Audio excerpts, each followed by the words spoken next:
Le téléphone sonna au milieu de la nuit, arrachant Alexandre du sommeil. C'était sa mère. La voix tremblante, « Ton frère Lucas a tenté de se suicider ce soir. » Alexandre, figé dans son lit, sentit le monde s'effondrer autour de lui. Réalisant que les secrets enfouis de leur famille venaient d'exploser au grand jour. Alexandre raccrocha, le cœur battant. Il n'avait pas vu Lucas depuis des mois. Depuis cette dispute violente qui avait brisé leur lien fragile. Assis dans l'obscurité de son appartement parisien, il repensa à leur enfance. À cette adoption qui avait tout changé. Les Moreau. Une famille aisée de la banlieue chic de Neuilly-sur-Seine, avait toujours projeté l'image parfaite, un père avocat renommé. Une mère impliquée dans des œuvres caritatives. Et leur fils unique. Alexandre. Destiné à briller. Mais derrière les façades impeccables se cachait une vérité plus sombre. Tout avait commencé 15 ans plus tôt. Quand Alexandre avait 10 ans. Ses parents, frustrés par son manque de motivation scolaire et sportive, avaient décidé d'adopter un enfant pour le stimuler. Ils avaient choisi Lucas. Un orphelin de 9 ans. Repéré dans un foyer pour sa vivacité d'esprit et son talent précoce au piano. Il te poussera à te dépasser, avait dit son père. Bernard, avec un sourire calculateur. Alexandre n'avait pas compris à l'époque. Mais Lucas n'était pas venu pour être un frère, il était un outil. Un rival imposé pour forger le caractère d'Alexandre. Les premiers jours furent tendus. Lucas, avec ses yeux bleus curieux et son sourire timide, arriva avec une petite valise usée. Il était gai. L'avait-on murmuré au foyer? Mais les Moreau balayèrent cela d'un revers de main. Ce n'est qu'un enfant, avait dit sa mère. Claire, en l'installant dans la chambre voisine de celle d'Alexandre. Pourtant, dès le début, une compétition sournoise s'installa. Bernard encourageait Alexandre à surpasser Lucas en tout, notes à l'école, performance au tennis, même aux échecs qu'il jouait le soir. Montre-lui qui est le vrai fils de cette maison, chuchotait-il parfois. Lucas, innocent et avide d'affection, excellait naturellement. Il remportait des concours de musique, attirant les compliments des voisins. Alexandre, jaloux, commença à le saboter subtilement, cacher ses partitions. Répandre des rumeurs à l'école sur son orientation. Mais au fil des ans, une amitié inattendue naquit.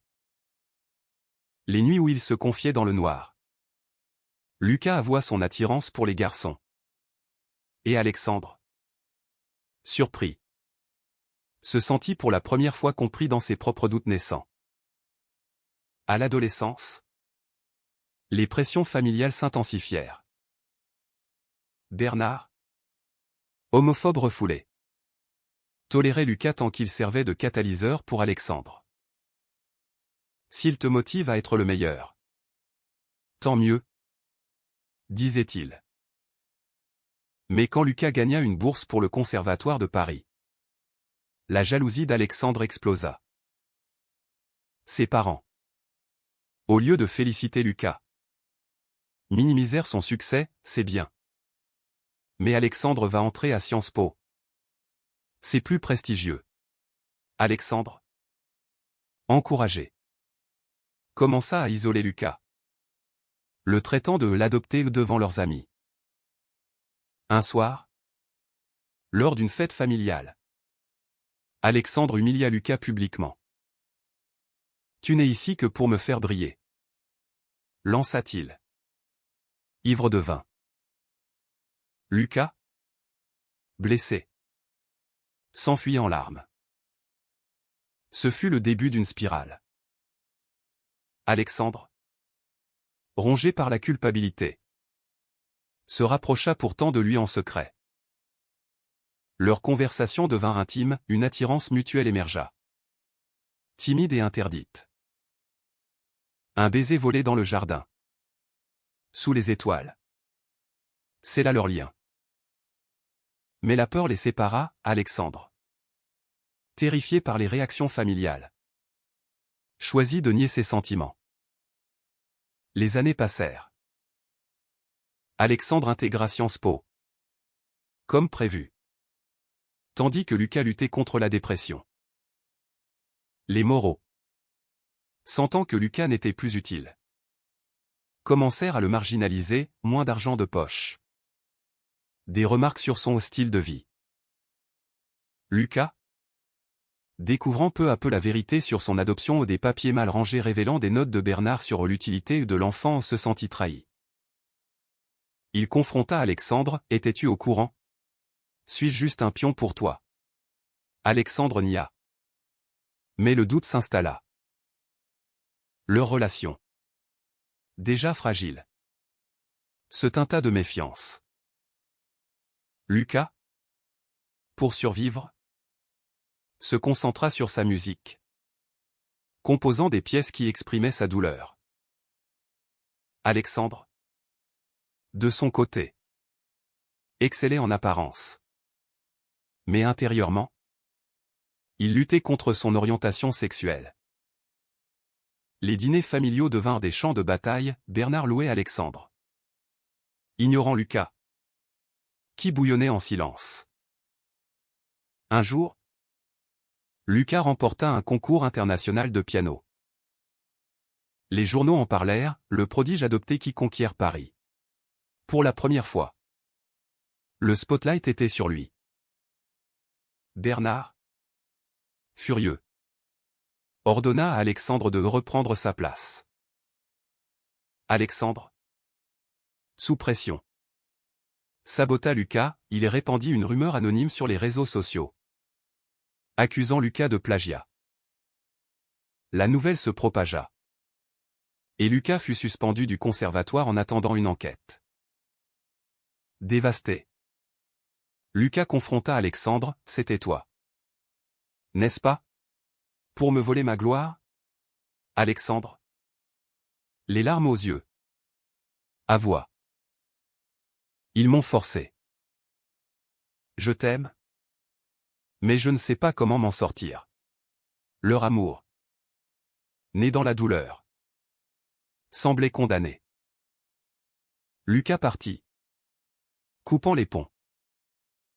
Alexandre, seul avec sa victoire vide, réalisa le prix de ses choix. Ce soir-là, avec l'appel de sa mère, tout ressurgit.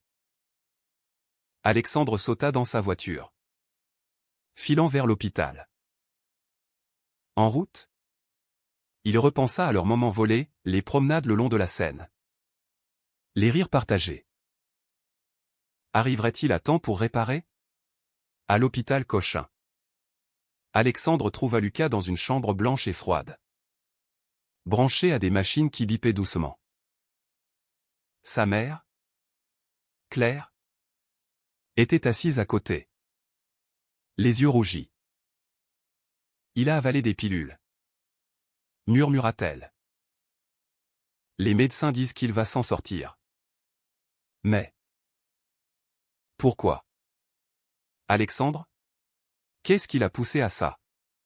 Alexandre s'assit, fixant le visage pâle de Lucas. La culpabilité le submergea comme une vague. Il se rappelait leur dernière rencontre, 6 mois plus tôt, dans un café du Marais. Lucas, amaigri, l'avait regardé avec une tristesse infinie. Je sais tout maintenant. Tes parents m'ont adopté pour te motiver. Pour que tu me battes. Et toi? Tu as joué le jeu. Alexandre avait tenté de se défendre, mais les mots sonnaient faux. Lucas était parti, laissant un vide béant. Flashback sur leur adolescence, après ce premier baiser. Alexandre avait paniqué.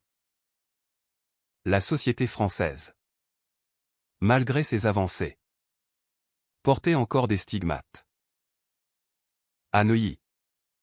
Être gay était toléré en surface.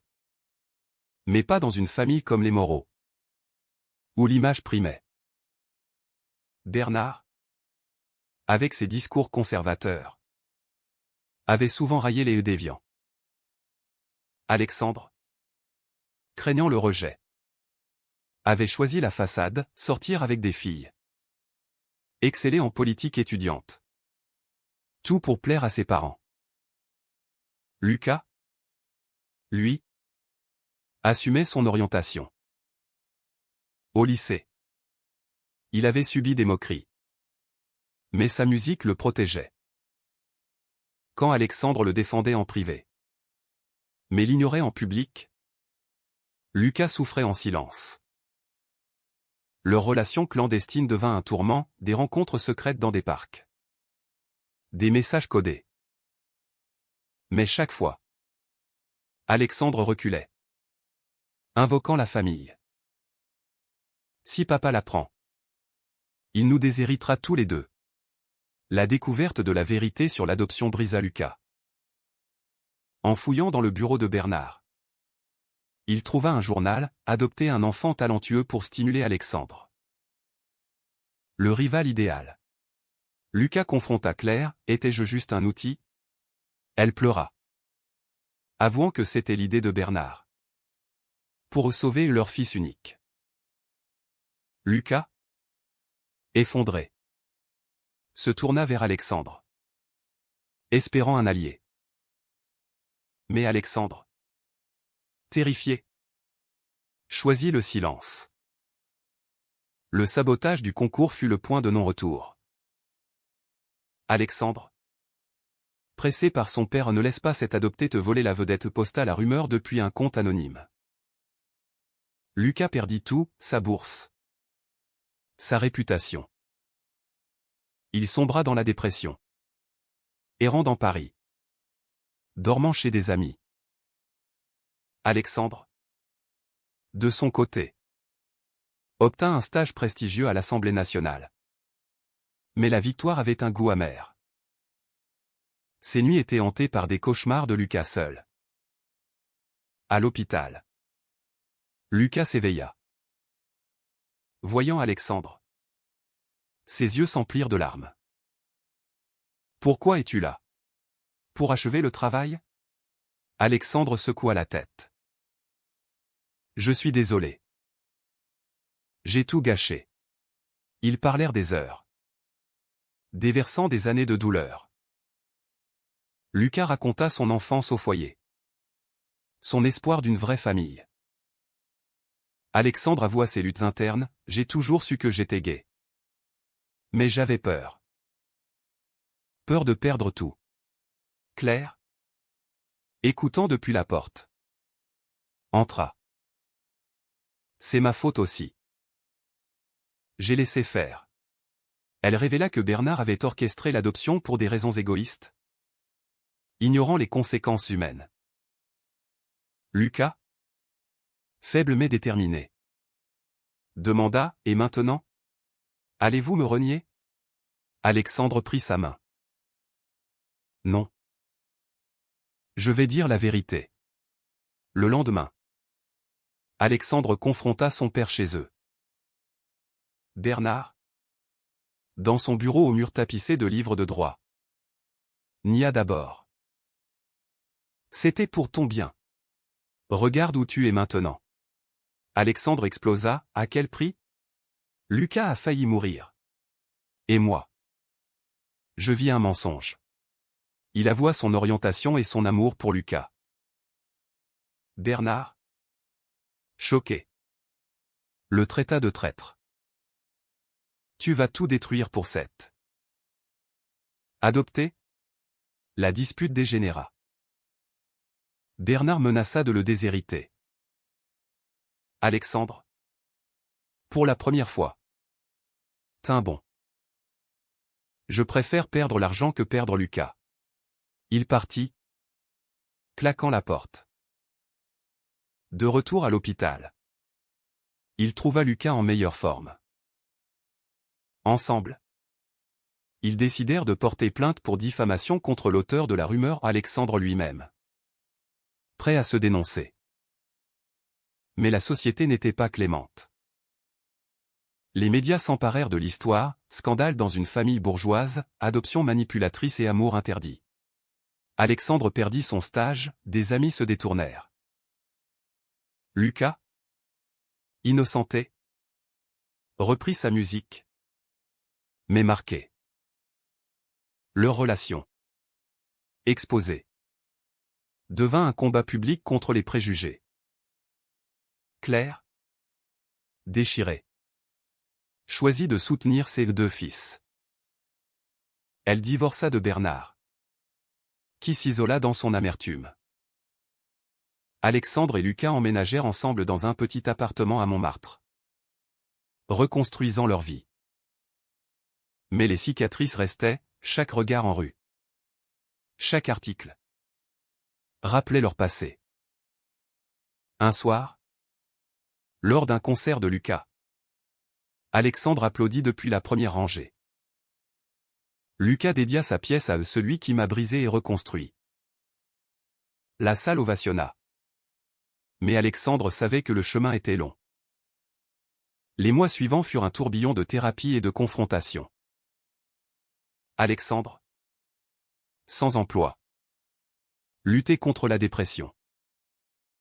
J'ai tout sacrifié pour toi, dit-il un jour à Lucas, dans leur appartement exigu. Lucas, les yeux brillants, répondit, et moi? J'ai tout perdu à cause de toi. Mais on s'en sort ensemble. Leur amour, forgé dans l'adversité, devint leur encre. La société française, progressiste en théorie, révélait ses fissures. Des associations LGBT les soutinrent. Mais les commentaires en ligne étaient virulents, une famille qui adopte pour manipuler. C'est abject. Bernard, traîné en justice pour maltraitance émotionnelle, perdit des clients. Il tenta une réconciliation forcée, revenez. Je m'excuse. Mais Alexandre refusa. Tes excuses ne réparent pas les années de mensonges. Lucas, reprenant le conservatoire, composa une symphonie sur leur histoire. C'est ma thérapie, expliqua-t-il. Lors de la première, la salle était comble. Alexandre, nerveux, se tenait en coulisses. Quand Lucas salua, mentionnant mon partenaire qui a choisi l'amour contre tout, des applaudissements retentirent, mais aussi des murmures. Un critique écrivit, un talent né de la douleur. Mais à quel prix moral?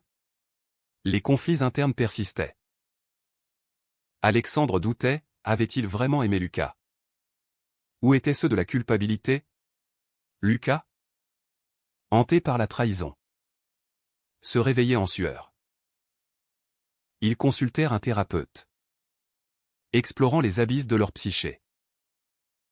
Votre relation est toxique à la base, dit le spécialiste. Mais elle peut guérir si vous affrontez la vérité. Un jour, Claire révéla un secret, elle avait su pour l'orientation de Lucas dès l'adoption. Je pensais que ça le rendrait plus vulnérable. Plus facile à manipuler pour motiver Alexandre. Choqué, ils la confrontèrent. Claire pleura, j'étais faible. Influencé par Bernard. Pardonnez-moi. Lucas, magnanime, accepta, on a tous payé le prix. Bernard, isolé, tenta un dernier coup, il contacta la presse, accusant Lucas d'avoir séduit Alexandre pour se venger. L'article fit scandale. Alexandre, furieux, porta plainte. Le procès devint un symbole, adoption abusive, homophobie familiale, choix éthiques. Les débats enflammaient les réseaux, les parents ont-ils le droit d'utiliser un enfant comme outil? Durant l'audience, Alexandre témoigna, « J'ai battu Lucas pour voler sa gloire. Encouragé par mon père. Mais j'ai réalisé que l'amour vrai vaut plus que n'importe quel spotlight. » Lucas, à ses côtés, ajouta, « J'ai été adopté pour être un rival. Pas un fils. Ça m'a brisé. Mais ça m'a aussi rendu plus fort. » Bernard, condamné à des dommages et intérêts, quitta la salle tête basse. La victoire fut douce amère. Alexandre trouva un emploi dans une ONG LGBT, canalisant sa culpabilité en action. Lucas, star montante, refusa des offres lucratives pour se concentrer sur des compositions engagées. Leur couple, sous les feux des projecteurs, inspirait certains, enrageait d'autres. Mais les dommages persistaient. Un soir, Alexandre reçut un appel anonyme, « Tu as détruit ta famille pour un PD adopté. » Terrifié, il renforça la sécurité. Lucas, voyant sa peur, le serra, « On affronte ça ensemble. » Leur intimité grandit. Mais chaque décision pesait, devait-il médiatiser plus? Ou se retirer? Claire, reconstruisant sa vie, les aida financièrement. « C'est le moins que je puisse faire. » Elle organisa une réunion familiale sans Bernard. Autour d'une table, ils parlèrent enfin ouvertement. « J'ai été aveugle. » admit-elle. Alexandre et Lucas, main dans la main, sentirent un début de guérison. Pourtant, la tension culmina lors d'un gala. Lucas fut nominé pour un prix, Alexandre, fier, l'accompagna. Mais un ancien ami d'Alexandre lança, « Tu l'as volé. Et maintenant tu le gardes comme trophée ?» Une bagarre éclata. Alexandre, défendant Lucas, fut blessé. À l'hôpital, Lucas veilla, « C'est le prix de nos choix. » Rétabli, Alexandre proposa, « Partons. Recommençons ailleurs. » Lucas hésita, fuir ou affronter. Ils choisirent de rester, transformant leur douleur en plaidoyer. Des conférences, des livres, leur histoire devint un cri contre les manipulations familiales. Mais au fond, les doutes rongeaient. Était leur amour pur? Ou né de la trahison? La société les jugeait, héros ou victimes? Le haut trahau approchait. Inévitable. Le climax survint lors d'une émission télévisée nationale. Invités sur un plateau de France 2, Alexandre et Lucas affrontèrent des questions incisives. Votre relation est-elle authentique? Ou une revanche contre votre famille, demanda l'animateur. Alexandre, tremblant, répondit, elle a commencé dans le mensonge. Mais elle s'est affirmée dans la vérité. J'ai payé cher, perte de mon héritage. De mes illusions. Lucas ajouta, j'ai été adopté pour être battu. Symboliquement. Mais j'ai choisi le pardon. Pas la vengeance. Bernard, regardant depuis chez lui, envoya un message, venez me voir. Intrigués, ils allèrent. Âgé et affaibli. Il avoua, j'ai eu tort. Ma peur de l'échec m'a aveuglé. Pardonnez un vieil homme. Alexandre, ému, serra sa main. C'est tard. Mais c'est un début. Lucas, plus réservé, accepta une trêve. Avec cette réconciliation fragile, leur vie s'apaisa. Alexandre excella dans son travail militant, aidant d'autres jeunes gays face aux pressions familiales. Lucas, avec un album acclamé, dédia une chanson à ceux qui choisissent l'amour contre les chaînes.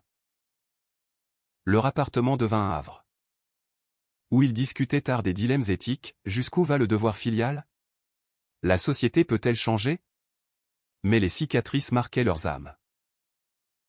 Alexandre luttait contre des crises d'anxiété, revivant ses trahisons. Lucas, parfois distant, se réfugiait dans sa musique. Un thérapeute les aida. Vos choix passés étaient dictés par la peur, maintenant, choisissez par amour.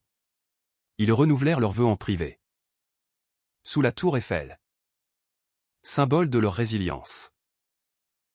Claire, remariée à un homme compréhensif, organisa des dîners familiaux. Bernard, lentement, s'ouvrit. J'ai appris que l'amour n'a pas de genre. Les préjugés sociétaux persistaient, des manifestations conservatrices les visaient, mais leur histoire inspirait un mouvement, pétition pour réformer les adoptions. Sensibilisation à l'homophobie interne. Un an plus tard, Lucas remporta un Grammy français. Sur scène, il invita Alexandre. Sans lui, je ne serais pas là. Mais le prix a été élevé. La foule applaudit. Mais Alexandre savait, chaque gloire rappelait les pertes. Ils rentrèrent, épuisés mais unis. Pourtant, un doute final surgit. Lors d'une dispute, Lucas lança, parfois. Je me demande si tu m'aimes vraiment. Ou si c'est pour réparer tes erreurs. Alexandre, dévasté, partit marcher.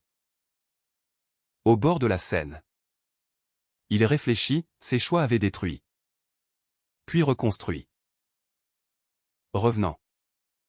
Il dit, je t'aime pour qui tu es. Pas pour ce que j'ai fait. Ils s'embrassèrent, scellant une paix précaire. L'histoire se termina sur une note ouverte. Ils vécurent, affrontant les ombres du passé, mais embrassant l'avenir. Leur amour, né de la manipulation, devint un témoignage de rédemption. Était-il juste d'adopter un enfant pour motiver un autre? Même si cela mène à une prise de conscience collective.